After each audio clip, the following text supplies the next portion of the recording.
Park Seo-joon has killed 23 men with his own hands. So when he walks into his kitchen and finds his new maid holding a knife to his 8-year-old son's throat, his first instinct isn't panic. It's professional curiosity about how fast he can kill her before she hurts the boy. Then Yeon laughs. It's the first sound of joy his son has made since his mother drowned 2 years ago, and the shock of it freezes Seo-joon mid-reach for his gun. He stands in the doorway, hands suspended under his suit jacket, staring at an impossible scene. Alice Davidson has a wooden training knife pressed to his son's carotid artery, and Yeon is grinning. Feel where the blade is? Alice's voice is steady, instructional. Her deep brown skin gleams with sweat. Her standard uniform white shirt, black vest, silk tie, is rolled up to expose forearms carved with lean muscle. This is where you're most vulnerable. So if someone grabs you from behind with a weapon, she shifts her stance, and Yeon moves with her, small hands coming up to grip her wrist. He makes a sound, a focused, defiant grunt that punches straight through Seo-joon's chest. Not words, not yet, but something. The first voluntary sound in 731 days. Good. Alice releases him, and Yeon immediately resets his position, eager to try again. Now, if they're holding the knife here, you don't go for the blade. You go for the hand. Always control the weapon first. Seo-joon's blood goes cold. That's not self-defense. That's knife disarmament protocol. Military-grade combat training delivered in his Gangnam garden on a Wednesday afternoon like she's teaching the kid to tie his fucking shoes. He steps fully into the kitchen. The sound of his footsteps on marble is deliberate, loud. Alice's head snaps up. For 1 microsecond, maybe less, her eyes flash with something feral. Cornered animal, threat assessment. Her body shifts almost imperceptibly. Weight redistributing. The wooden knife still in her hand, suddenly looking a lot less like a toy. Then the mask drops back into place. Polite, deferential, the perfect domestic worker, Mr. Park. She sets the knife down on the counter with careful precision. I was just teaching my son how to kill someone with a blade. His voice is ice. His hand stays near his weapon.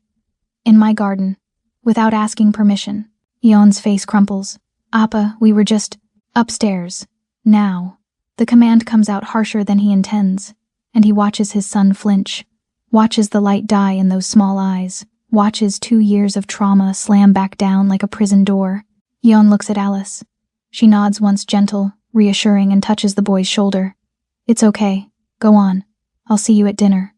The fact that his son obeys her before moving toward the stairs makes Seo-joon's jaw tighten. But Yeon pauses at the doorway, turns back. His mouth opens, closes, opens again. I wasn't scared, Appa. The words are soft, uncertain, rusty from disuse. Alice makes me feel safe. Then he's gone, small feet pounding up the stairs, leaving a silence so heavy it could crush bones. Seo-joon stares at the empty doorway. His son spoke. 6 words, the first sentences in 2 years of desperate, aching silence, and they were about her. When he finally turns back to Alice, she's standing by the sink, hands folded in front of her, eyes downcast, perfectly submissive. Except for the tension coiled in her shoulders, the way she's positioned herself with clear sight lines to both exits, the way her weight is balanced on the balls of her feet, ready to fight or run. He spoke. Seo-joon's voice comes out rougher than he intends. Yes, Mr. Park. Because of you. I don't know, Mr. Park. I'm just the help. Don't. He closes the distance between them in 3 strides, watching her recalibrate her stance subtle. But there. Don't insult my intelligence. What maid knows knife disarmament? She doesn't flinch. Doesn't pretend not to understand. My father was military, she says in perfect, unaccented Korean that makes his pulse spike. He taught me self-defense when I was young. Special forces. British Army. He believed girls should know how to protect themselves. So you decided to teach my traumatized son how to counter a blade attack. I decided to give him tools so he doesn't have to be scared anymore. Her eyes flick up. Meet his. There's steel there. Conviction. Yeon has nightmares, Mr. Park. He wakes up screaming. I hear him from my room. He dreams about being grabbed, dragged, trapped. So yes, I taught him how to fight back. The words hit like bullets. Because she's right. Because Yeon does wake up screaming. Because Seo-joon has spent 2 years watching his son drown in fear and hasn't known how to pull him out. How do you know about his nightmares? Because I go to him when he wakes up, and I stay until he falls back asleep. She holds his gaze, unflinching. He needed someone. You're not always here. The accusation stings because it's true. Seo-jun runs the Phantom Clan. He has territory wars to manage, rivals to eliminate, operations that require his absence. He's not always here. And this woman, this stranger, he vetted for 3 weeks and hired because Yeon smiled at her once during the interview, has been mothering his son in the dark. You've been in his room. At night. His voice drops. Dangerous. Without my knowledge. I've been doing my job, Mr. Park. Caring for your son. That's what you hired me for. I hired you to cook and clean. You hired me because Yeon hasn't smiled in 2 years and I made him laugh in the first 5 minutes. Alice straightens. And somehow she seems taller. You hired me because every other nanny quit after 3 weeks because your son wouldn't speak to them. You hired me because you're desperate.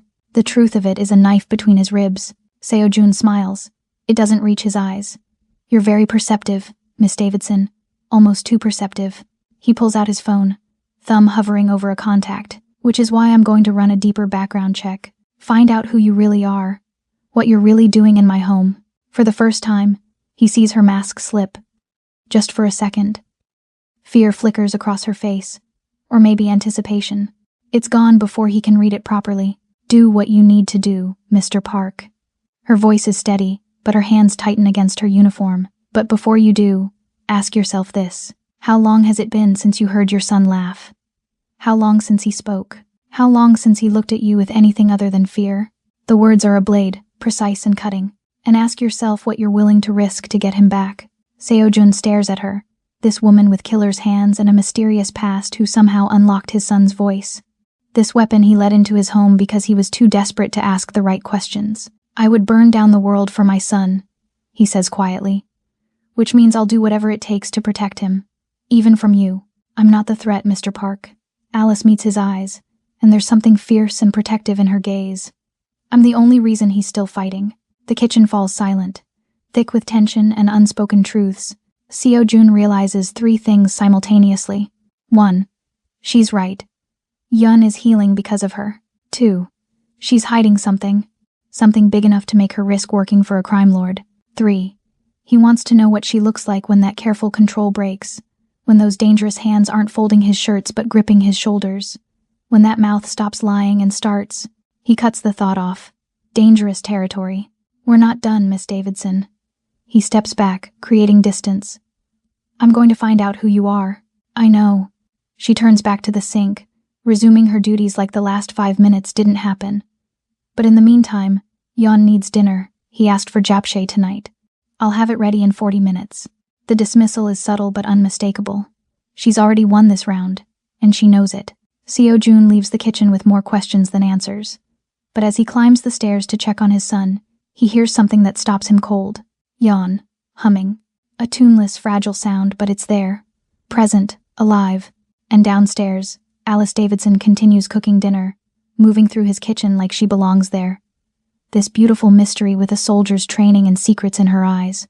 Seo-jun makes a decision. He'll find out the truth. Every detail. Every lie. And then he'll decide whether to kill her or keep her. Maybe both. Because the most dangerous thing in the world isn't a woman who can kill, it's a woman who can make you hope.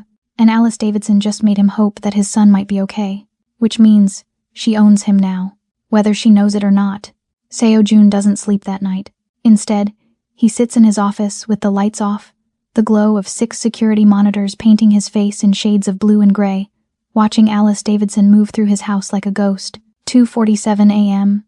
She emerges from her quarters, the small suite off the kitchen that used to belong to his mother-in-law. She's wearing black cotton sleep pants and a tank top that shows the definition in her shoulders, her arms. She moves through the darkened hallway with the confidence of someone who's memorized every creak in the floorboards, every shadow. She goes to Yeon's room. Seo-jun leans forward, heart hammering against his ribs. His hand hovers over the intercom button. One word and Yong-soo, his head of security, would be there in 30 seconds. One word and this ends. But he doesn't press it. He watches. Alice slips into his son's room without knocking. The angle of the camera shows Yeon thrashing in his bed, small fists tangled in sweat-soaked sheets. Seo-jun can't hear the boy's cries, but he can see them in the arch of his spine, the silent scream of his open mouth. Alice sits on the edge of the bed. She doesn't turn on the light. She just reaches out and places one hand on Yeon's chest, steady, grounding, and she waits. Seo-jun watches his son's breathing slow. Watches the nightmare release its grip. Watches Alice lean down and whisper something he'll check the audio later. Enhance it. Find out what spell she's weaving over his child. She stays for 17 minutes. Then she stands, straightens the covers, and leaves as silently as she came. But she doesn't go back to her room. Seo-jun tracks her through the cameras. Kitchen. No. East wing. No. She moves with purpose. And it takes him 3 cameras to realize where she's headed. The south perimeter door. The one that leads to the garden. The one that has a direct sight line to the eastern gate and the street beyond. She's checking the perimeter. At 3 a.m., a maid who can't sleep, or a soldier maintaining operational awareness, Alice stands in the garden for 6 minutes. She doesn't move much, just a slow rotation, eyes scanning the darkness, noting angles, shadows, potential approach vectors. Then she pulls out her phone. Seo-jun's fingers fly across his keyboard, pulling up the signal trace he'd installed on every device in the house after Hae-jin's death. The phone pings. It's the standard smartphone he'd provided, but Alice has done something to it. The encryption is military grade, routed through 3 VPN servers he recognizes from his own operations. Who taught a British housekeeper how to anonymize communications? The call lasts 43 seconds. Seo-jun can't break the encryption fast enough to catch it. When Alice hangs up, she stands in the garden for another 2 minutes, then returns inside. This time, she goes to the kitchen, makes tea, Earl Grey, based on the tin she pulls from the cabinet. She sits at the small staff table in the corner and pulls out a notebook. Seo-jun zooms in. The handwriting is precise, controlled. But it's not English. It's not Korean either. It takes him 3 seconds to recognize the characters, Arabic. Specifically, Moroccan dialect Arabic. If the unique letter formations are any indication, his blood goes cold. Morocco.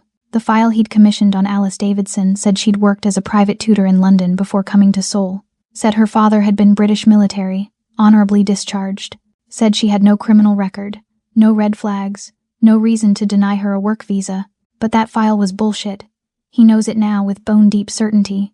That file was a legend, a false identity constructed with the kind of attention to detail that only intelligence agencies or very expensive criminals can manage. Seo-jun picks up his phone and dials. Yes, sir. Young-soo sounds alert despite the hour. Good. I need a deeper background check on Alice Davidson. And I mean deep.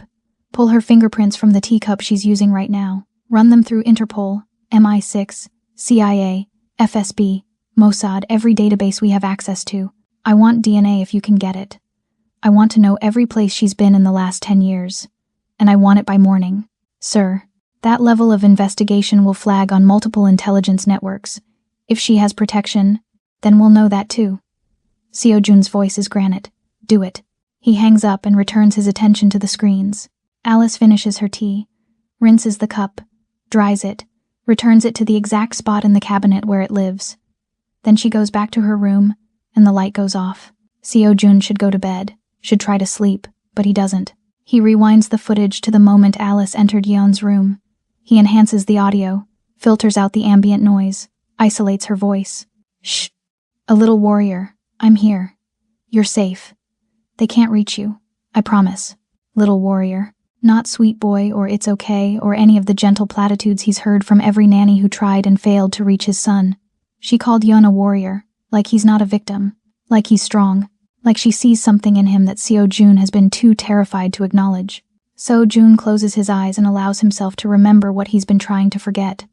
The sound of Yeon's laugh yesterday. The feel of his son's arms around his neck at bedtime. A hesitant hug that lasted 5 seconds before the boy pulled away. The small, tentative smile when Seo-jun asked if he'd enjoyed his japchae. Alice did that. In 3 weeks, she's done what 2 years of psychiatrists and specialists and medication couldn't do. She brought his son back from the edge, which makes her either the best thing that's ever happened to his family, or the most dangerous threat he's ever let through his door. Seo-jun pulls up her employment file again, stares at the photo attached to the application. Professional, neutral, carefully blank. But now he notices things he missed before. The way her eyes track slightly to the left of the camera checking her exit route, the tension in her jaw despite the pleasant smile. The fact that her posture is too perfect, like someone trained to minimize their physical presence. He opens a new window and starts his own investigation. British military records. He has contacts, people who owe him favors. If Alice's father served, there will be a trail. Service number, deployment records, discharge papers. Nothing. He tries variations of the name. David Davidson, Daniel Davidson, Douglas Davidson. He expands the search to include Army, Navy, RAF, Royal Marines. Nothing. It's 4:30 a.m. When he finds it not a record, but an absence of records. A David M. Davidson who served in the SAS from 1998 to 2003, whose file was sealed under Official Secrets Act provisions, whose entire service record was redacted except for a single line, discharged, killed in action, classified operation, 2003. Seo Jun sits back in his chair, heart pounding. If Alice's father was SAS and died on a classified op, that means she's not just a soldier's daughter.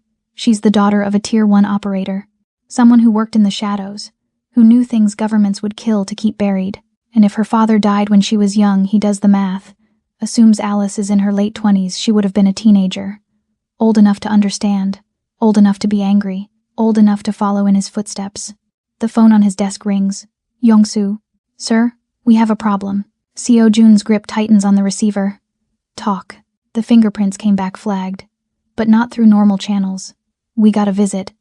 Yongsu's voice drops. 3 minutes after we ran her prints through Interpol, our system was remotely accessed. Someone very sophisticated traced our query and is now inside our network. Can you lock them out? I'm trying, but sir, whoever this is, they're good, government-level good, and they're not trying to steal anything, they're just watching. Let them watch. Seo Jun's mind is racing. Leave the back door open, but monitor everything. I want to know who's interested in Alice Davidson. There's more, sir. I got a hit on the DNA sample. Partial match in an archived UK military database. The file is sealed, but the match probability is 94%. Parent-child relationship confirmed. David Davidson. Yes, sir. How did you? Doesn't matter. Keep digging. And Yongsu? Don't approach Alice. Don't change anything. I want her to think everything is normal. He hangs up and turns back to the monitors. Alice's room is still dark, but Seo Jun knows she's awake. Can feel it like a physical presence. She knows he's digging. She's waiting to see what he'll do with what he finds. The sun starts to rise, painting the Seoul skyline in shades of gold and blood. Seo Jun watches the light creep across his office floor and makes a decision. He's not going to confront her yet, not going to show his hand. Instead, he's going to watch, learn, figure out what she wants, what she's running from, what brought a British operator's daughter to his house wearing a maid's uniform, because women like Alice Davidson don't run unless something terrifying is chasing them. And men like Park Seo Jun don't let mysteries go unsolved, especially mysteries with his son's happiness tangled up in them. At 6 a.m., Alice emerges from her room, dressed in her uniform, hair pulled back, face carefully neutral. She starts breakfast, moves through the kitchen like she belongs there, like she's not a bomb waiting to explode in the center of his carefully controlled world. Seo Jun watches her crack eggs into a bowl, her movements efficient and precise, and he thinks about how those same hands taught his son to break a wrist yesterday, how they soothed his nightmares last night, how they could probably kill him in 5 different ways before he reached his weapon. His phone buzzes. A text from an unknown number, routed through encryption layers that would take his people days to crack. You should stop digging, Mr. Park. Some truths are dangerous. Seo Jun stares at the message. Then he looks up at the monitor showing the kitchen. Alice is plating breakfast. Her phone is on the counter beside her, screen dark. She didn't send this. Someone else did. Someone watching his network traffic, monitoring his investigation. Someone protecting her, or controlling her. Seo Jun deletes the text and stands. He's been up for 23 hours, running on whiskey and obsession. He should sleep, should approach this fresh. But instead, he finds himself walking down the stairs, through the hallway, into the kitchen where Alice is setting the table for breakfast. She looks up when he enters. Her eyes are calm, unreadable, but he sees the tension in her shoulders, the way her hand hovers near the knife block. Good morning, Mr. Park. I wasn't expecting you up so early. Coffee? Who sent me a text at 6:03 a.m., telling me to stop investigating you? The question hangs between them like a blade. Alice's expression doesn't change. She pours his coffee with steady hands, the dark liquid streaming into white porcelain like ink into snow. When she sets the cup in front of him, her fingers are close enough to his that he can feel the heat radiating from her skin. I don't know what you're talking about, Mr. Park. Don't lie to me. He wraps his hand around the cup, welcoming the burn. I've been watching you all night. Security footage, Every room, every movement, something flickers across her face. Not fear, something darker, something that looks almost like satisfaction. Then you saw me comfort your son when he had nightmares. Her voice is soft, dangerous. You saw me check the perimeter to make sure he's safe. You saw me do the job you hired me for. I saw a woman with military training pretending to be domestic help. He stands, and the space between them shrinks to nothing. She doesn't step back, doesn't flinch, just tilts her head up to hold his gaze, and the morning light catches on her skin, turning it to polished bronze. I saw someone who moves like she's been hunted, or like she's done the hunting. Maybe I'm both. The admission hangs in the air between them, electric and raw. Who are you? His voice drops to something rough, intimate. Really? Alice's lips curve into something that's not quite a smile. I'm the woman keeping your son alive, Mr. Park. That's all you need to know. That's not enough. It'll have to be. She moves to step around him, but he catches her wrist. Gently. Not a restraint to question. Her pulse hammers against his fingers. Fast, wild, alive. Let me go. But she doesn't pull away. Doesn't use any of those dangerous skills he knows she possesses. Just stands there, breathing hard, eyes locked on his. Tell me the truth. And I will. For a long moment, neither of them moves. The kitchen is silent except for the sound of their breathing, the distant hum of the refrigerator, the entire world narrowing to the space where his skin touches hers. Then Yon's voice drifts down from upstairs. Alice? Are you making pancakes? The spell breaks. Alice pulls her wrist free with a controlled twist that's pure training, pure reflex. Your son is awake, Mr. Park. And yes, Yon pancakes in 10 minutes. She moves past him to the refrigerator, and Seo Jun is left standing in his kitchen, hands still warm from her skin, heart beating too fast, wondering when exactly he lost control of this situation, or if he ever had it at all. The file arrives at 9:47 p.m., delivered by courier in a plain manila envelope with no return address. Seo Jun dismisses Yongsoo with a look and carries the envelope to his office. Locks the door, pours 3 fingers of whiskey he doesn't drink. Then he opens it. The first page is a photograph. Alice Davidson, but younger, maybe 23, 24. Military fatigues, desert background, Morocco. Based on the terrain, she's standing with 4 other people, all in tactical gear, faces partially obscured by sand and sun glare. Someone has drawn a red X through 3 of the faces. Dead. The second page is a classified document, heavily redacted. What remains tells a story in fragments. Subject: Operation Delta Wind location. Redacted Morocco date. Redacted personnel.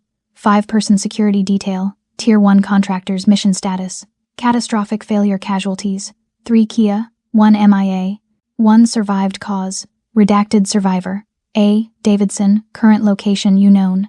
The third page is a psychological evaluation, dated 6 months after the mission. The language is clinical, cold. Subject displays signs of severe PTSD, survivor's guilt, and persistent ideation regarding revenge. Recommendation: psychiatric hold and monitoring. Subject declined treatment and disappeared from observation. Considered high risk for autonomous action. The fourth page is a list of names. 27 names to be exact, each with a small notation beside it. Deceased or location.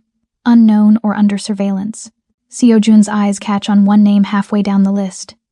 Kim Jae-sung, alias The Viper, last known location, Seoul, South Korea, affiliated with Black Dragons Syndicate. His blood turns to ice.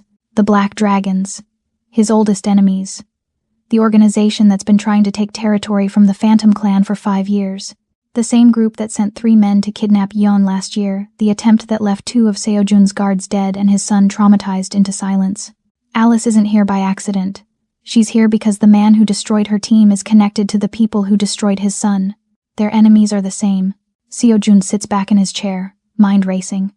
He should be angry, should feel betrayed, should throw her out immediately for lying, for using his home as a hiding place, for putting his son at risk. But all he feels is a dark, vicious satisfaction, because now he knows what she wants, and he knows exactly how to use it. The intercom on his desk buzzes. Sir, Miss Davidson is asking to speak with you. She says it's urgent. Seo Jun allows himself a smile. Send her in. Alice enters his office at 10:15 p.m., still wearing her uniform but somehow looking more dangerous than she did in tactical gear. The low light catches on the angles of her face, The curve of her neck. The way her hands are steady despite the fear he can smell on her. She knows he has the file. Knows he's seen everything. Close the door, he says quietly. She does. Then turns to face him, chin raised, shoulders back, waiting for judgment. Seo-jun stands, moves around his desk, each step deliberate. He stops 3 feet from her, close enough to see her pupils dilate, far enough to maintain the illusion of professional distance. Alice Davidson isn't your real name. No. Her voice is steady. It's Alice Laurent. Davidson was my mother's maiden name. Your father was SAS, David Laurent. Killed in Afghanistan in 2003 when you were 14. A muscle ticks in her jaw.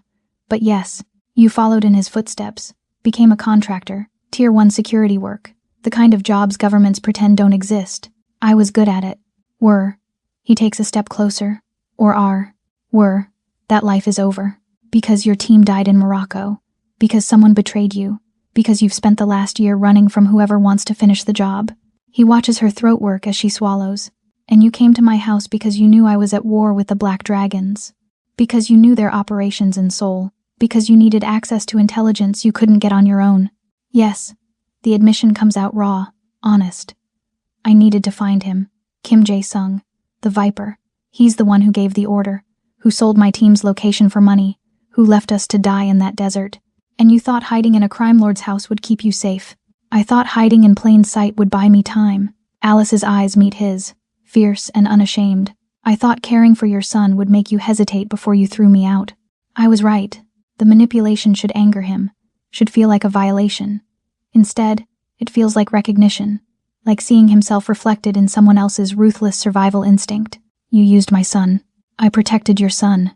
She steps forward now, closing the gap between them, and the air goes thick with heat and tension. I didn't lie about that. Jan was drowning, and nobody was saving him. So I did. I gave him tools to fight back. I gave him a reason to keep living. That was real, Mr. Park. Everything else might be a lie, but not that.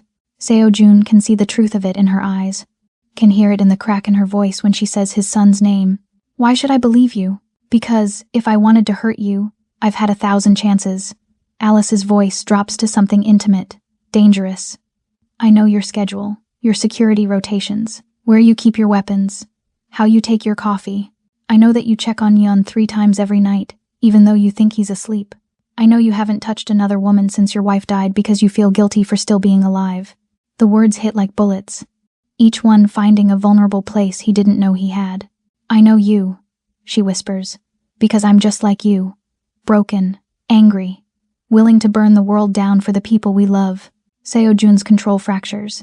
He reaches out, cups her face with both hands, feels her sharp intake of breath against his palms. Her skin is soft, warm, alive. Her eyes are wide, but she doesn't pull away, doesn't use those dangerous hands to stop him. You want to hunt your ghost, he says roughly. I want to protect my son. Our enemies are the same. Yes, then we make a deal. His thumb traces the line of her jaw, and he feels her tremble. You stop lying. You tell me everything, every detail about Morocco, about your team, about what you know about the Black Dragons, and I give you what you need, which is me. The word comes out possessive. Absolute. My resources, my network, my protection. You want the Viper? I'll help you find him. But you do it my way, under my command, as part of my organization. Alice's breath hitches. You're offering me a job. I'm offering you revenge. He leans in until their foreheads almost touch, until he can taste her exhale. And in return, you protect my son. You teach him to survive. You make him strong enough that he never has to be afraid again. That's all you want? No. Seo-jun's hands slide from her face to her shoulders, feeling the tension coiled there. I want to know every secret you're hiding. I want to understand what makes a woman like you choose my house out of all the places you could have run. I want to know what you look like when you stop pretending to be helpless. Alice's lips curve into something dark and challenging. You want to see the monster, Mr. Park? I want to see you. His grip tightens, just enough to feel the steel beneath her skin. No more masks. No more lies. You show me who you really are, and I'll show you the same. For a long moment, they stand there, breathing each other's air, teetering on the edge of something dangerous and irrevocable. Then Alice reaches up and covers his hands with hers. Her palms are calloused, scarred. A warrior's hands. Deal, she says. But I have one condition. Name it. When we find the Viper, I get to kill him. Slowly. The way he deserves. Seo-jun smiles, dark and approving. I wouldn't have it any other way. He releases her and moves to his desk, pulling out a bottle of blood-red whiskey, the expensive kind, the kind he reserves for sealing the most dangerous agreements. He pours 2 glasses, hands one to Alice. To hunting ghosts, he says. To revenge. She clinks her glass against his, and they both drink. The whiskey burns going down, but not as much as the look in Alice's eyes, fierce, grateful, still carrying shadows he wants to chase. There's something else you should know, she says quietly. The leak that got my team killed? It came from inside the Black Dragons, but the order came from higher up. Someone in the Korean government, someone who wanted our operation buried. Seo-jun goes very still. You're saying someone in power is working with the Black Dragons. I'm saying the corruption goes deeper than gang territory. And if we go after the Viper, we're going to uncover things people have killed to keep hidden. Alice sets her glass down. This isn't just about revenge anymore, Mr. Park. It's about survival. Mine and yours. And my sons, especially your sons. Her eyes are grave, honest. Because if the Black Dragons realize I'm here, they'll come for all of us. And they won't stop until we're dead. The threat should terrify him, should make him reconsider. Instead, it crystallizes his resolve into something sharp and unbreakable. Let them come, Seo-jun says quietly. I've been waiting for an excuse to destroy them. You just gave me one. Alice smiles. And for the first time since she walked into his house 3 weeks ago, the expression reaches her eyes. I think this is going to be a beautiful partnership, Mr. Park. Seo-jun, he corrects. If we're going to war together, you should probably use my name. Seo-jun. She tests the syllables, makes them sound like a promise and a threat all at once. And you should call me Alice. The real Alice. The one who doesn't fold shirts and smile politely when men underestimate her. I never underestimated you. I know. Her gaze holds his, steady and certain. That's why I chose you. The war room in Seo-jun's basement is a study in controlled chaos. 3 walls covered in maps, surveillance photos, organizational charts. The 4th wall is floor-to-ceiling screens showing live feeds from every corner of Seoul's underworld casinos, ports, warehouses, anywhere the Black Dragons might operate. Alice stands at the center of it all, transformed. She's shed the maid's uniform for tactical clothing, black cargo pants, fitted tank top, combat boots. Her hair is pulled back tight, exposing the elegant lines of her neck. The small scar above her left eyebrow that Seo-jun had never noticed before. She looks like what she is, a weapon. Young-soo stands across from her, arms crossed, skepticism carved into every line of his face. You expect us to believe the Black Dragons have government protection? I don't expect you to believe anything. Alice's voice is cool, professional. I expect you to look at the evidence. She pulls up a file on the central screen, financial records, encrypted communications, shipping manifests. 3 months before my team was hit in Morocco, the Black Dragons received a shipment of military-grade weapons.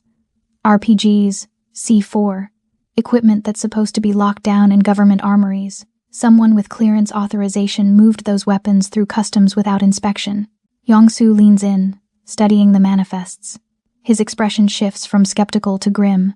This authorization code, I recognize it. It belongs to the Ministry of Defense Oversight Division, specifically to Deputy Minister Han Sung-min. Alice pulls up another screen, this one showing a photograph of a man in his 50s, expensive suit, political smile. He's been on the Black Dragon's payroll for at least 5 years, maybe longer, and 3 months ago he needed my team gone because we stumbled onto shipment routes that would have exposed the whole operation. Seo-jun studies the photograph with cold calculation. Deputy Minister Han, the same man who pushed for increased law enforcement funding to combat organized crime, while simultaneously ensuring organized crime had military weapons. Alice's smile is bitter. It's elegant, really. He gets credit for fighting gangs while arming them. The Black Dragons get power and protection. Everyone wins. Except your team. Except my team. Her voice goes hard. And now he's positioned to become full minister within 6 months, which means his reach, his protection of the Black Dragons, will expand. Which means anyone investigating them, including us, becomes a national security threat he can eliminate legally. The implications settle over the room like ash. We need leverage, Seo-jun says finally. Something big enough that he can't risk moving against us. I have leverage. Alice pulls up another file, and Seo-jun feels Young-soo's sharp intake of breath. Right before my team was hit, we managed to extract financial records from a Black Dragon compound in Tangier. Bank accounts, wire transfers, shell corporations, evidence of every bribe, every payoff, every dirty deal linking Deputy Minister Han to the organization. My team died, but I got the data out. Where is it? Encrypted, distributed across 6 different servers in 3 countries. If something happens to me, it releases automatically to every major news organization in Korea and internationally. Alice's smile is sharp as a blade. I may be running, but I'm not helpless. Han knows I have this. It's why he hasn't killed me yet. He's trying to find the servers first. Seo-jun stares at her with something approaching admiration. You're not just running, you're drawing them out. I'm making them desperate enough to expose themselves. She meets his eyes. I knew Han had Black Dragon contacts in Seoul. I knew if I stayed visible enough, long enough, they'd send someone to find me. Someone high up enough that I could trace the connection back. The Viper. The Viper. Alice's expression goes cold. He's the Black Dragon's head of operations in Seoul. He reports directly to their leadership in Beijing. And he's the one who received the kill order for my team. Find him, and we find the evidence that links him to Han. Get that evidence, and we have enough to destroy them both. Young-soo looks at Seo-jun. This is more complicated than a territory war, sir. We'd be going against government corruption, international crime syndicates. We'd be finishing what they started. Seo-jun's voice is absolute. The Black Dragons tried to take my son. They succeeded in taking his mother. They've been bleeding our territory for 5 years. And every time we push back, someone in the police department or the courts makes it go away. Now I know why. He turns to Alice. Where's the Viper now? I don't know his exact location, but I know he runs operations out of a private club in Gangnam. The Red Lotus. High-end prostitution, drug trafficking, money laundering. It's protected by police who think they're looking the other way for standard vice. They don't know what else happens there. What else happens there? Alice's jaw tightens. Human trafficking. Specifically, women from Southeast Asia who disappear into private collections. The Viper specializes in acquisition and transport. That's how he made his reputation. That's why the Black Dragons trust him with their most sensitive operations. Seo-jun feels rage ignite in his chest, cold, controlled, lethal. We shut it down. Not yet. Alice steps closer to the map of Gangnam on the central screen, pointing to the club's location. The Red Lotus is too visible, too protected. We go in guns blazing, and Han will bury us under corruption charges before we can expose anything. We need to be smarter. How? We make the Viper come to us. She turns, and the low light catches on her face, painting her in shadows. He's looking for me, so we let him find me. We set a trap, using you as bait. Seo-jun's voice goes dangerously quiet. No, it's the only way. I said no. He closes the distance between them in 3 strides, aware of Young-soo's presence but beyond caring. You think I'm going to let you walk into the hands of the man who killed your team? You think I'm going to risk you like that? Risk me? Alice's eyes flash. I've been taking risks since I was 20 years old. I don't need your protection, Seo-jun. You have it anyway. His hand comes up, almost touching her face but stopping just short, the air between them electric with tension. You made a deal. You're mine now. Mine to protect. Mine to command. And I'm telling you, we find another way. There is no other way. Her voice rises, raw with frustration. The Viper won't expose himself for anything less than me. I'm the loose end. I'm the threat. If I don't draw him out, he'll keep sending people until one of them succeeds, and your son will be caught in the crossfire. The mention of Yan hits like a physical blow. Then we increase security. We stop running and start hunting. Alice reaches up, and this time she does touch him, her hand on his chest, palm flat over his racing heart. I'm not asking for permission. I'm telling you this is what needs to happen. The question is whether you trust me to do it right. Seo-jun looks down at her hand, feeling the heat of her skin through his shirt, the barely controlled violence in her that mirrors his own. I trust you, he says finally. But I'm coming with you. You want to draw out the Viper? Fine. But you don't face him alone. Alice's lips curve into something fierce and grateful. Deal. Young-soo clears his throat. Sir, with respect, if both of you are in the field, who protects Yon? The question hangs heavy in the air. Seo-jun looks at Alice, sees the same calculation in her eyes. I'll do it. Young-soo continues. I'll take Yon to the safe house in Busan. Keep him hidden until this is over. You have my word nothing will touch him. Seo-jun studies his head of security, The man who served him faithfully for 8 years. Who took a bullet meant for Haijin and still carries the scar. Who's proven his loyalty in blood. 3 days, Seo-jun says. We have 3 days to draw out the Viper and end this. After that, even if we fail, I want my son back. Understood. They spend the next 4 hours planning. Alice walks them through the Viper's patterns. His known associates. The times and places he's most vulnerable. She moves around the maps with confident precision, pointing out weaknesses, suggesting angles of approach. Seo-jun watches her work and realizes this is who she really is, not the quiet maid, not the gentle caretaker, but this brilliant, dangerous strategist, who speaks the language of violence as fluently as he does. At 2 a.m., Young-soo leaves to prepare the safe house. Alice and Seo-jun remain in the war room, surrounded by photographs of their enemies. The scent of coffee and determination thicken the air. You should get some rest, Seo-jun says quietly. Tomorrow's going to be difficult. So is tonight. Alice doesn't look at him. Just keep studying the map of the Red Lotus. I haven't slept properly in a year. Every time I close my eyes, I see them. My team, the ambush. I see Marcus taking 3 bullets while trying to cover our extraction. I see Sophia bleeding out in the sand while I ran like a coward. You survived. That's not cowardice. Isn't it? Her voice cracks, and he sees her hands tremble before she fists them. I had the data, the evidence. I chose to save it instead of them. I made the calculation 3 lives for the chance at justice. What does that make me? Seo-jun moves behind her, close enough that his chest almost touches her back. It makes you a soldier, someone who understands that some fights are bigger than individual survival. It makes me a monster. Then we're both monsters. He reaches past her, his arms bracketing her body as he points to a location on the map. Because I've made the same choice. I've sacrificed people to protect my son, to maintain power, to survive. The difference is I don't apologize for it. Alice turns in the circle of his arms, and suddenly they're face to face, breathing the same air, the maps and screens forgotten. You don't feel guilty? Her voice is barely a whisper. Every day. His hand comes up to cup her face, thumb tracing the curve of her cheek. But guilt doesn't bring them back. Action does. Revenge does. Making their deaths mean something that's the only redemption we get. Is that enough for you? It has to be. He leans in, forehead touching hers, both of them suspended in this moment of raw honesty. Because the alternative is giving up. And I won't do that. Not for my son. Not for my wife's memory. Not for... He stops, but the unspoken word hangs between them anyway. Not for you. Alice's breath hitches. Her hands come up to grip his shirt, and he can feel her trembling not with fear, but with something more complicated. Want. Need. The desperate human urge to feel something other than pain. Seo-jun.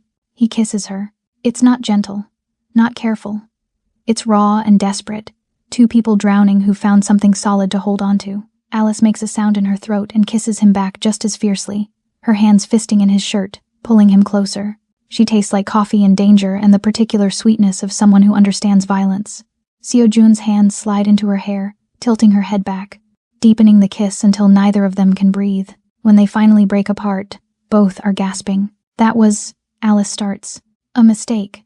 Seo-jun finishes, even though his body is screaming at him to pull her back. We can't do this. Not now. Not when we're about to walk into a war. Because it's a distraction. Because I can't afford to lose focus. He forces himself to step back, even though it feels like tearing off his own skin. And neither can you. After this is over, after the Viper is dead and my son is safe, then we can figure out what this is. Alice nods, but her eyes are dark, with the same hunger he feels. After, he agrees. She moves toward the door, then pauses. Seo-jun, thank you, for believing me, for helping me, don't thank me yet. His voice is rough. We still have to survive. Alice smiles, and it's the most honest expression he's seen on her face. Then I guess we'd better not die. After she leaves, Seo-jun stands alone in the war room, surrounded by evidence of corruption and violence, his lips still burning from her kiss. He's made many dangerous decisions in his life, made alliances with killers, started wars with enemies more powerful than himself, built an empire on blood and fear. But letting Alice Laurent into his heart might be the most dangerous thing he's ever done, and he's going to do it anyway. The training room is in the sub-basement, soundproofed and private. Seo-jun arrives at 5 a.m.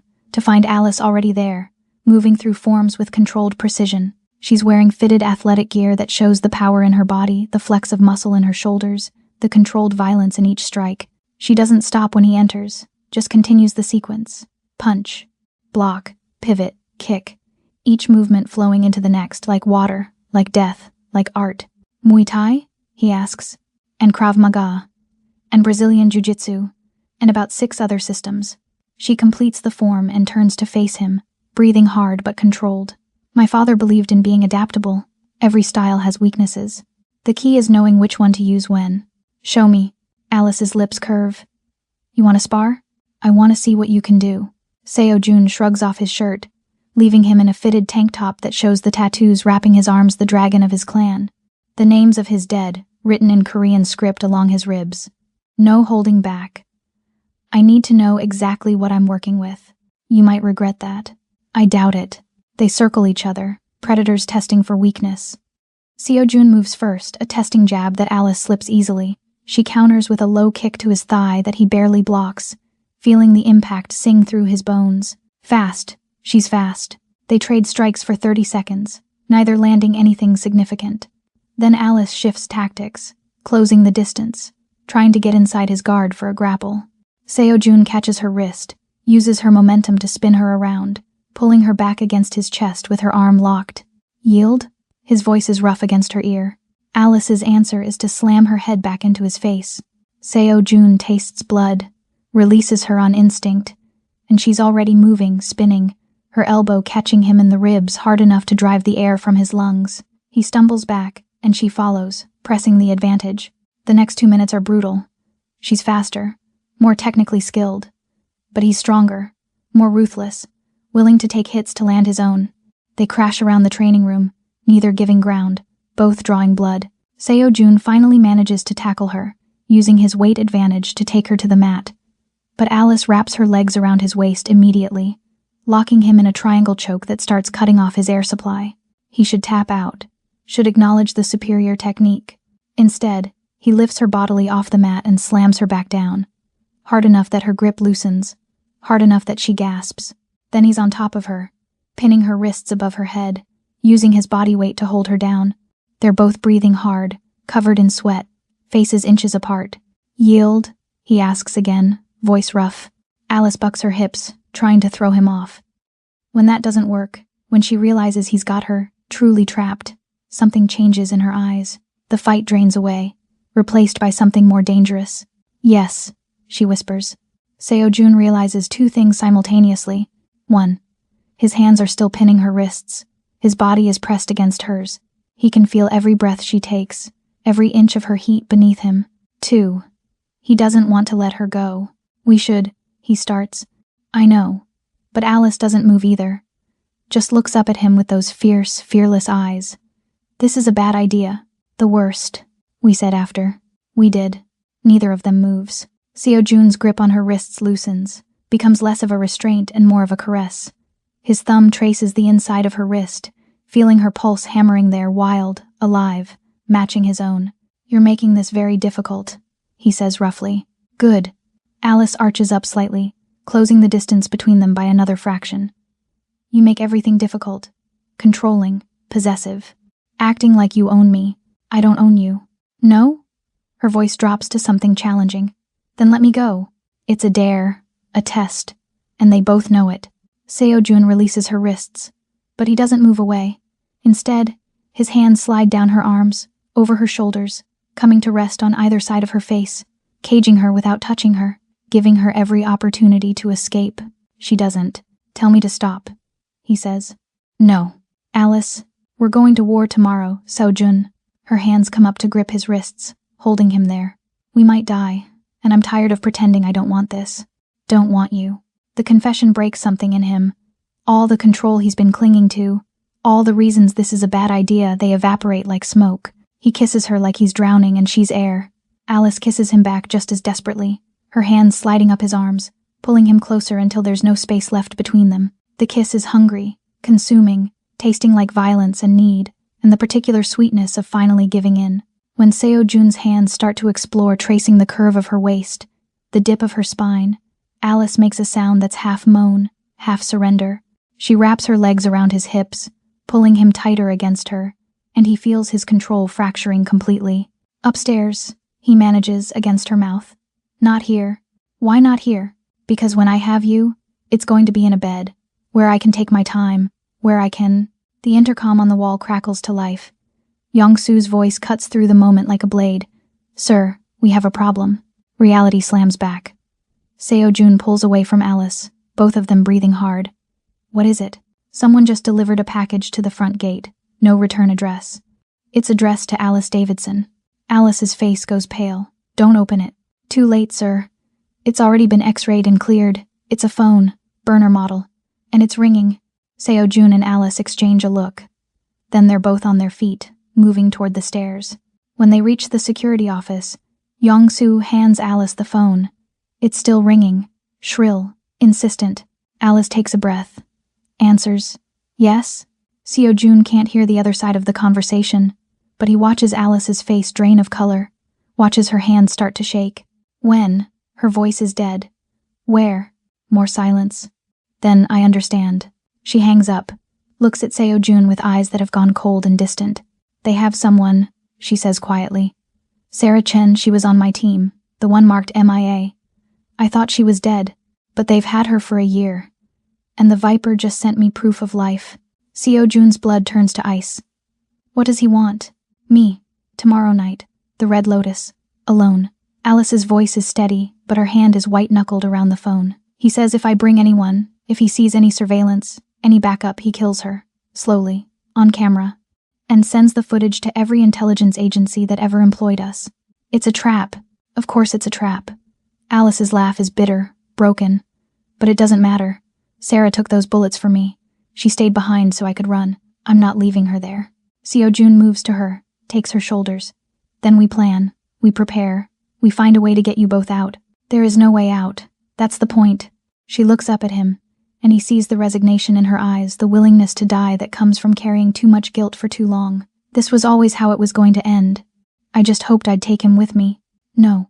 The word comes out harsh, absolute. You're not dying tomorrow. Neither is your friend. You can't control this, Seo-jun. Watch me.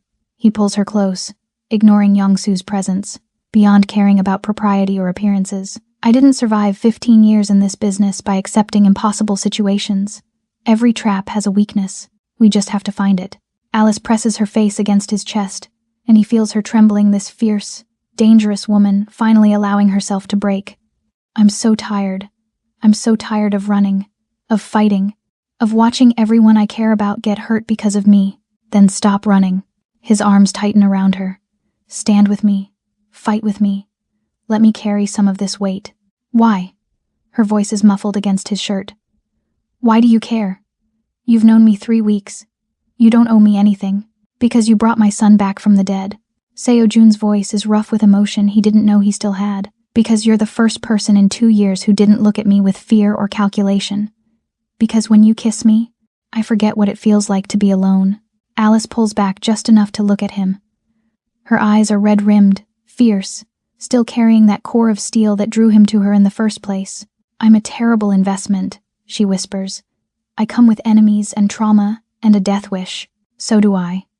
He cups her face, thumbs wiping away tears she probably doesn't even realize she's crying.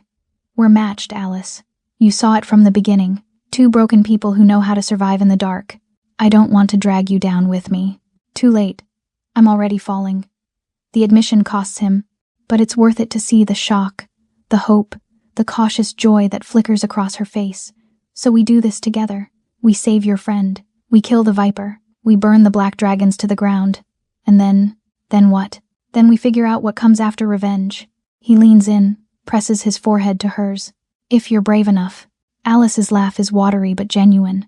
You're asking the woman walking into a death trap if she's brave enough for a relationship? I'm asking the woman who survived hell if she's brave enough to try living. For a long moment, she doesn't answer. Just breathes against him, drawing strength from his presence the way he's drawing strength from hers. Then, okay, we save Sarah. We end this. And then we try living. She pulls back, her expression shifting from vulnerable to tactical. But we do it smart. We need a plan that doesn't get everyone killed. Seo-jun allows himself a dark smile. I think I have one, but you're not going to like it. Tell me anyway. The power cuts at 3:47 a.m. Seo Jun wakes instantly, hand reaching for the gun under his pillow before his eyes fully open. The emergency lights kick on after 3 seconds too long, which means someone cut the main power and the backup simultaneously. Professional work. His phone is already buzzing. Yongsoo, breach at the south gate. 5 hostiles. Yeon is secure in the panic room, but the message cuts off. Seo Jun is moving before conscious thought. Pulling on tactical gear he keeps in his closet, checking his weapons. 2 guns, 3 knives, 1 garrote. He's halfway to the door when he hears a sound that stops his heart. Music. Delicate. Haunting. A child's music box playing a lullaby he hasn't heard in 2 years. The one Hae-jin used to sing to Yeon before bed. The one only family would know. The betrayal hits like a physical blow. Someone gave them that information. Someone inside his organization. Seo Jun moves through his house like a ghost, checking corners, clearing rooms. The music is coming from Yeon's bedroom, his son's bedroom, where the panic room should have sealed shut the moment the breach was detected. The door is open. Inside, Yeon sits frozen on his bed, staring at a small music box on his nightstand. The one his mother used to keep on her dresser. The one Seo Jun burned after her funeral because he couldn't stand to hear it anymore. Someone brought it back. Someone used it as bait. Yeon. Seo Jun's voice is barely a whisper. Come to me. Slowly. His son's eyes are wide, terrified. He starts to move, and a figure emerges from the closet. Then another from behind the curtains. 2 men, black tactical gear, faces covered. They're between Seo Jun and his son, Mr. Park. The voice is accented Chinese, specifically Beijing. The Viper sends his regards. Seo Jun's world narrows to a single point of focused rage. Where's Alice? Busy. We have 3 men engaging her now. She's very skilled, but outnumbered. I wonder who will die first, your son or your whore. The word ignites something murderous in Seo Jun's chest. He raises his gun, but the man closest to Yeon pulls out a knife, pressing it to the boy's throat. Drop it, or I open his neck before you finish pulling the trigger. Seo Jun's hand doesn't waver. His mind is calculating angles, trajectories, the split-second timing he'd need to take them both down before either could hurt Yeon. The odds aren't good. Then he hears a crash from downstairs. A man's scream, cut short. The sound of a body hitting the floor with terminal force. Alice. Seems your men aren't doing so well, Seo Jun says quietly. How many did you bring? 5? 4 now. By the sound of it. Another crash. Another scream. The man holding Yeon's throat glances toward the door, nervous. 3. Last chance, Seo Jun says. Let him go, and I'll make your deaths quick. You're not in a position to. Alice explodes through the doorway like vengeance incarnate. She's covered in blood, not all of it hers, and moving with the cold efficiency of someone who stopped thinking and started killing. She takes down the first man with a knife to the spine, dropping him before he can turn. The second man, the one holding Yeon, starts to slash. Seo Jun fires. The bullet takes the man in the eye, dropping him instantly. But his momentum carries the knife forward, and Seo Jun watches in horror as it grazes Yeon's shoulder, drawing blood. His son screams. Alice is already there, scooping Yeon up, checking the wound with practiced hands. Superficial. He's okay. He's okay, Seo Jun. But Yeon is sobbing, clinging to Alice with desperate strength, and Seo Jun feels something in his chest crack and bleed. They almost took his son. Again. Where's Yongsoo? His voice is dead calm, which means he's about 2 seconds from losing control entirely. Unconscious. Head wound. He'll live. Alice meets his eyes over Yeon's head. This wasn't random. They knew exactly where to hit, when to hit. They had codes for the security system. They had, she stops, her expression going cold. They had the music box, the one from your wife's room, the one you destroyed. I know. Then you know what this means. Someone inside my organization sold us out. Seo Jun's hand tightens on his gun. Someone who had access to personal information. Someone my wife trusted. The implications are staggering. It means the betrayal goes back 2 years. It means Hae-jin's death might not have been an accident. It means someone he considers family has been working for the Black Dragons all along. We need to move, Alice says urgently. They sent 5 men. That's a probing attack. The real assault will come when they realize this failed. Let them come. Seo Jun's voice is ice and murder. I want them to come. I want to kill every single one of them. Appa? Yeon's small voice cuts through the rage. I want to go with Alice, please. The simple request. The trust in his son's voice when he says her name. grounds Seo-jun. Reminds him what's at stake. We all go together, he says quietly. The safe house in Busan. Now, we regroup, we identify the traitor, and then we finish this. Alice nods. I'll get the car. No. Seo-jun catches her arm. I'll get the car. You stay with Yun. You protect him. That's the job, remember? She looks at him for a long moment, reading the subtext. I trust you with the most important thing in my world. I remember, she says quietly. Seo-jun kisses Yun's forehead, then surprises himself by kissing Alice too quick, fierce, possessive. Don't die before I get back. Same to you. He moves through his house, checking for more attackers, finding the bodies Alice left in her wake. 3 men, all dead within 30 seconds of each other. All killed with brutal efficiency, broken necks, severed arteries. 1 man with his own knife buried in his throat. She really is magnificent. Seo-jun finds Young-soo in the security office, bleeding from a head wound but conscious. Sir, who knew about the music box? Young-soo's face goes gray. Only family. Only people who were close to Mrs. Park. Your mother, your brother, Mr. Han. He stops. Oh God. Mr. Han, the financial advisor. Seo-jun's voice is deadly calm. The man who's been with me for 10 years. Who held Yeon at his christening. Who cried at Haejin's funeral. Sir, I didn't want to believe it, but the files Alice found, the shell corporations, the money transfers, some of them trace back to companies Mr. Han set up for estate planning. I thought it was coincidence, but where is he? Home. At least that's where he's supposed to be. Seo-jun pulls out his phone and makes a call. It's answered on the first ring. Mr. Han. I apologize for the early hour, but I need you to come to the estate immediately. Security matter, very urgent. Of course, Mr. Park. I'll be there in 20 minutes. Thank you. I'll be waiting. He hangs up and looks at Young-soo. Get Yun and Alice to the safe house. Use the secondary extraction route. I'll meet you there in 4 hours. Sir, what are you going to do? Seo-jun checks his gun, chambering around with cold precision. I'm going to have a conversation with an old friend. About loyalty. About betrayal. About what happens when you threaten my son. Young-soo swallows hard. He'll be armed. He'll have protection. I'm counting on it. Seo-jun's smile is a terrible thing. I need to send a message to the Black Dragons. Mr. Han's corpse will deliver it perfectly. Alice holds Yeon in the back of the armored SUV as Young-soo drives like hell toward Busan. The boy hasn't stopped shaking, his small body pressed against hers, his blood just a few drops from the shallow cut drying on her tactical gear. Tell me a story, Yeon whispers. Like you do when I have nightmares. Alice's throat tightens. She's killed 3 men in the last 30 minutes. Her hands are still stained with their blood, and this child wants her to tell him a story. What kind of story? A brave one, about warriors who win. She closes her eyes, searching for words that won't traumatize him further. Once there was a warrior who thought she was alone. She'd lost everyone she loved, and she believed the only thing left was revenge. So she traveled far from home, looking for the monster who'd hurt her family. Did she find him? Not yet, but she found something else. She found a boy who'd been hurt too. A boy who was scared and sad and thought he'd never be safe again.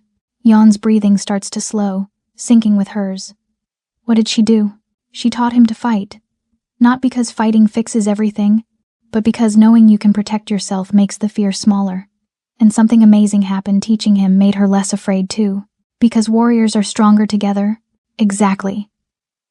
Alice kisses the top of his head, tasting sweat and fear and innocence. And then the boy's father came. And he was a warrior too, but a different kind. The kind who'd been fighting alone for so long he'd forgotten what it felt like to have someone watch his back. Like Appa, just like your Appa, her voice catches.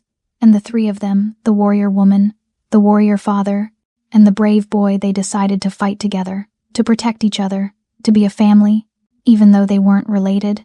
Family isn't always about blood, little warrior. Sometimes it's about choice, about finding people who see the scared parts of you and stay anyway. Yun is quiet for a long moment. Then, are you going to stay? After the fighting is over? Alice's heart breaks, and Men's simultaneously. Do you want me to? Yes. And I think Appa does too. He looks at you different. The way he used to look at Ioma. Like you're precious.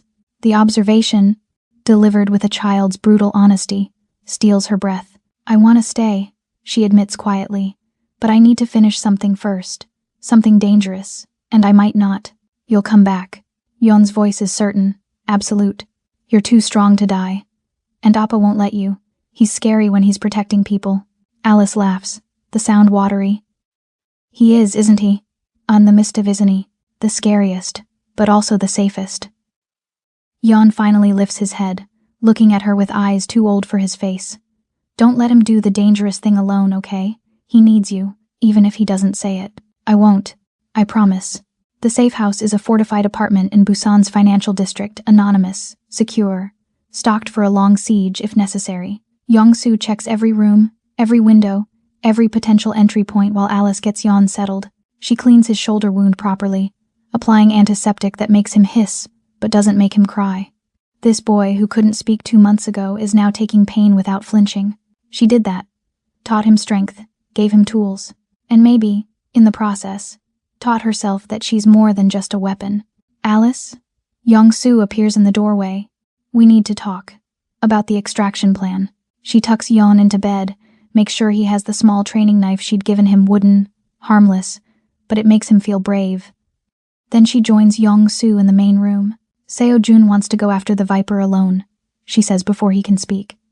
After he deals with Mr. Han, he thinks keeping me away from the Red Lotus will save my life. Will it? No. It'll get him killed. Alice moves to the window, staring out at the Busan skyline. The Viper wants me specifically. He'll use Sarah as bait. And when Seo-jun shows up instead, he'll kill them both just to make a point. This only works if I'm there. Then we're at an impasse. Because Mr. Park gave me explicit orders to keep you here until this is over. Alice turns, studying Yong-soo with calculating eyes. You've served him for 8 years. You took a bullet for his wife. So tell me, are you loyal to his orders? Or to keeping him alive? Yong-soo's jaw tightens. That's not fair. Nothing about this is fair. But I need to know if you'll help me get to Seoul before he does something stupidly noble. He'll never forgive me. He'll be alive to not forgive you. Alice's voice softens. I know what I'm asking, but I also know Seo-jun. He's been carrying guilt about his wife for 2 years. He thinks if he sacrifices himself for me, it'll somehow balance the scales. It won't. It'll just leave Yon without a father and me without... She stops, but the unspoken words hang heavy. Without the man you love. Yong-soo finishes quietly.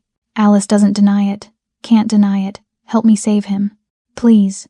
Yong-soo is silent for a long moment, weighing loyalty against logic, orders against outcomes. Then, there's a helicopter on the roof. I can have us in Seoul in 90 minutes, but Yon comes with us. I'm not leaving him unprotected. Agreed. And when Mr. Park inevitably tries to kill me for this, you explain that it was your idea. Alice allows herself a small smile. Deal. They move fast. Yong-soo preps the helicopter while Alice wakes Yon and explains, in simple terms, that they're going to help his father finish the fight. I want to help too, Yon says seriously. You will. By being brave, by staying safe, by trusting us to protect you. Alice crouches to his level. Your job is to survive, little warrior. Can you do that? Yes. No hesitation. Pure trust. They're airborne 12 minutes later, racing toward Seoul and a confrontation that will either end this nightmare or destroy everyone she's come to love. Alice pulls out the burner phone the Viper sent, dials the number he called from. He answers immediately. Miss Laurent. Calling to accept my terms? Calling to negotiate. You want me alive, that's why you didn't kill Sarah. You need information I have. Locations of those servers. Go on. His voice is smooth, amused. I'll come to the Red Lotus. But I'm bringing someone. Park Seo-jun. He has resources I need to access the data. You kill him, you don't get what you want. And what makes you think I won't just torture you both? Because torture is unreliable, and you're a professional. You know negotiation works better. Alice keeps her voice steady. 1 hour. Red Lotus. We trade Sarah and safe passage for the server locations. Everyone walks away alive. The Viper laughs. You're lying. You'll never give up that leverage. You're right. I won't. Alice's voice goes cold. But I will give you something better. A confession. Recorded testimony about Deputy Minister Han's involvement with the Black Dragons. Names, dates, evidence. Enough to destroy him politically. Isn't that worth more than killing me? The silence on the other end stretches. She can feel him calculating, weighing the value of her death against the political chaos her testimony would cause. 1 hour, he finally says. You, Park Seo-jun, and the testimony. I see any other backup, any surveillance, any tricks, Sarah dies. Then you die. Slowly. Understood. She hangs up and meets Young-soo's eyes in the helicopter's mirror. We have 1 hour to coordinate with Seo-jun and set the trap.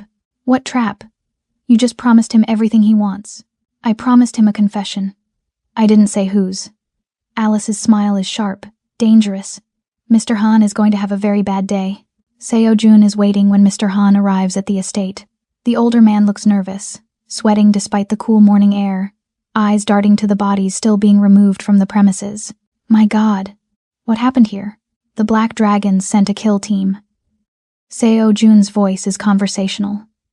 They knew our security protocols, knew which systems to cut first, even knew about Yeon's panic room codes. That's terrible. Mr. Han's hand trembles as he loosens his tie. Do you know who gave them that information? I do. Seo-jun gestures to his office. Come, let's discuss it privately. Mr. Han follows, each step slower than the last. He knows. On some level, he knows this is the end. Seo-jun closes the door, locks it.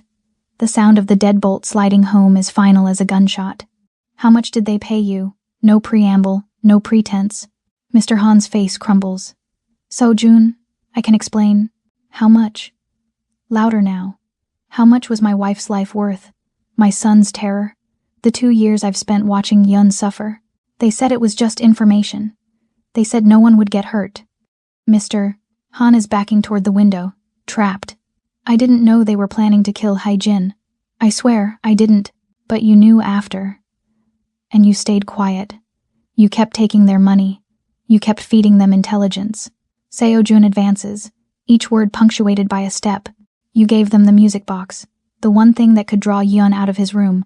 You were willing to let them take him. I had debts, gambling debts. They threatened my family, so you gave them mine instead. Seo-jun's hand moves to his gun. I want one honest thing from you before you die. Who ordered the hit on Hae-jin? Was it the Viper? Was it Deputy Minister Han? Both. Mr. Han is crying now, pathetic and broken. The minister wanted you destabilized. Easier to control if you were grieving. The Viper suggested making it look like an accident. I didn't think they'd really... He doesn't get to finish. Seo-jun's fist connects with his face, bone crunching, blood spraying. Mr. Han goes down hard. You watched me bury my wife. You held my son while he cried for his mother. And the whole time, you knew. Seo-jun stands over him, gun drawn. There's nothing you can say that will make this right. No apology that will spare you. But I'll give you a choice: quick death. Or I take my time. Quick. Mr. Han's voice is broken. Please, quick. That's more mercy than you showed Hae-jin. Seo-jun raises the gun. His hand is steady. His conscience is clear. This is justice, not murder. This is... His phone rings.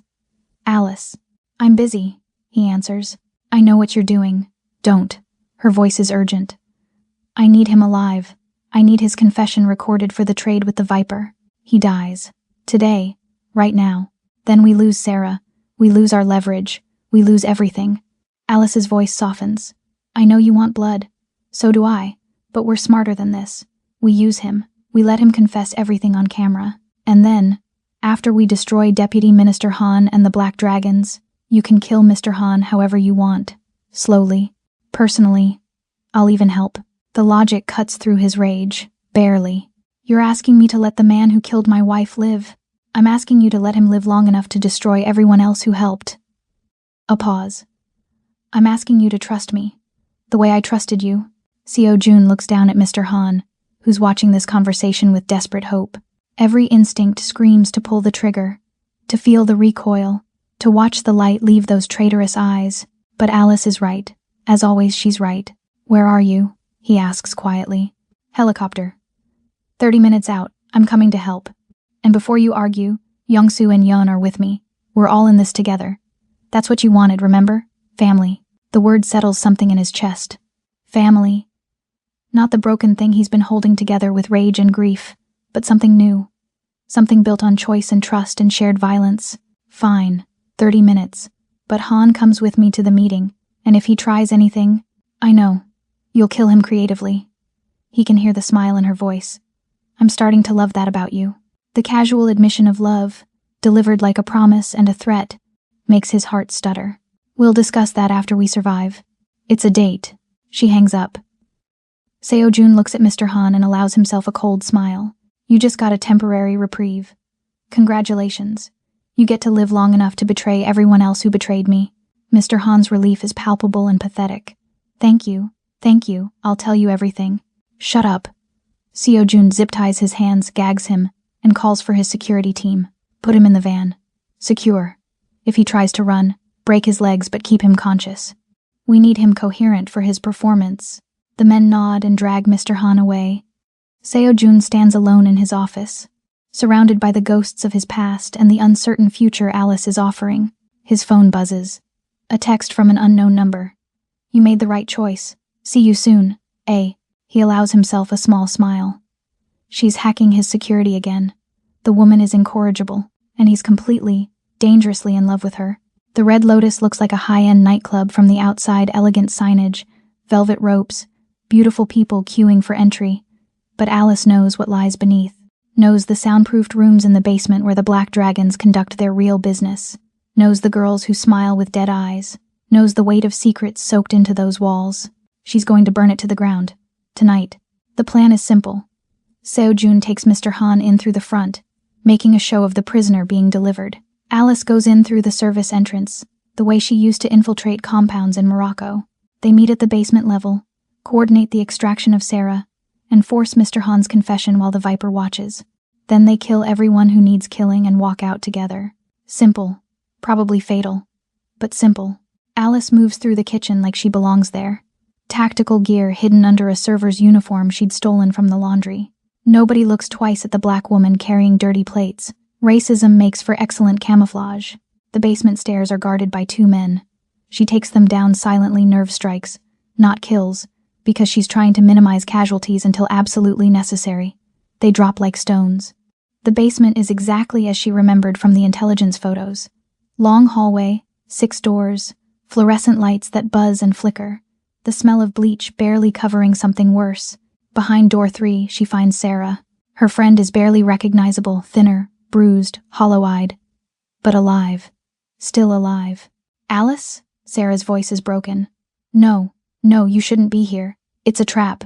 I know. But I'm not leaving you. Alice cuts through the restraints, catching Sarah when she collapses.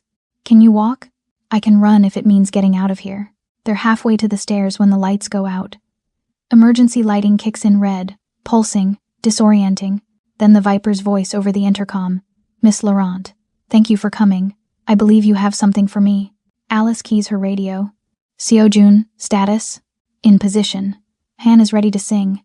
But we have a problem. There are at least 20 hostiles in this building, more than the intel suggested. They were waiting for us. Obviously. She can hear the dark humor in his voice. Still want to do this? Alice looks at Sarah, who's leaning against her, trembling but determined. Thinks about Yun in the helicopter above, waiting with Yong-soo. Thinks about Seo-jun, somewhere in this building, trusting her to have his back. Thinks about finally ending this nightmare. Let's finish it, she says. The firefight starts 3 seconds later. The Viper's men pour into the basement, and Alice does what she does best. She becomes death, moving with Sarah at her back, clearing rooms, taking down threats with brutal efficiency. Somewhere above, she hears Seo-jun's guns answering. Hears Mr. Han screaming his confession, everything pouring out in a desperate bid for mercy. The Viper himself appears in the main room, and Alice feels everything narrow to this moment. This man, the one who sold her team, who killed Marcus and Sophia, who tortured Sarah for a year. You're very dramatic, Miss Laurent. The Viper is handsome, mid-40s, speaking perfect English with a slight British accent. All this violence when we could have just talked. I'm done talking. Alice raises her gun. Wait. Seo-jun's voice. He emerges from the shadows. Blood on his suit. Death in his eyes. He's mine. We share. Alice doesn't lower her weapon. He hurt both of us. The Viper laughs. How romantic. The criminal and the spy, united in revenge. But you're forgetting something important. I'm not alone. He snaps his fingers. 5 men emerge from concealment, all armed, all trained. The odds aren't good. Alice and Seo-jun exchange a look, a lifetime of understanding passing in a glance. Together? She asks. Always. They move as one, Alice taking left, Seo-jun taking right, Sarah providing suppressing fire despite her injuries. The room erupts in violence, bullets, and blood, and the terrible beauty of two warriors finally fighting side by side. Alice takes down 3 men with a combination of gunfire and close-quarters combat. Seo-jun kills 2 more with cold precision, and Sarah broken, traumatized. Sarah shoots the 6th man who is trying to flank them, which leaves the Viper. He's fast, trained, experienced. He puts a bullet in Alice's shoulder before she can react, the impact spinning her around. She goes down hard, and through the pain she sees him aim for the killing shot. Seo-jun crashes into him. The 2 men go down in a tangle of violence, fighting for control of the gun. Alice struggles to her feet, blood streaming down her arm, vision blurring. The gun goes off. Someone screams. When the smoke clears, Seo-jun is standing over the Viper's body, breathing hard, covered in blood. The Viper is still alive, barely clutching his stomach where Seo-jun shot him. Alice. Seo-jun is at her side immediately, hands gentle despite the violence still humming through him. How bad? Through and through, I'll live. She looks at the Viper, dying on the floor of his own club. Let me finish it. Together, Seo-jun says again. They stand over the man who destroyed their lives, guns raised. Any last words? Alice asks. The Viper laughs, blood bubbling on his lips. You think this ends with me? The minister will. They fire simultaneously. The Viper stops talking permanently. Silence falls, the kind that comes after battles, heavy with exhaustion and the weight of what's been done. We need to move. Yongsu's voice crackles over the radio. Police are 3 minutes out. Extract Sarah. Seo-jun orders. Alice and I will handle cleanup. Sir, you're both injured. We'll manage. Get Sarah medical attention. Keep Yeon safe. We'll meet you at the secondary location. They burn the Red Lotus on their way out. Literally. Seo-jun sets the charges, while Alice uploads Mr. Han's confession to every news outlet in Korea. By the time if you're ready to follow Alice and Seo-jun into the shadows of Seoul, hit that like button and share your prediction for their next mission. Will their shared darkness forge an unbreakable love, or will the secrets of her past consume them both? Subscribe now so you don't miss the continuation of the Delta's shadow, because in this world, peace is temporary, but loyalty is forever.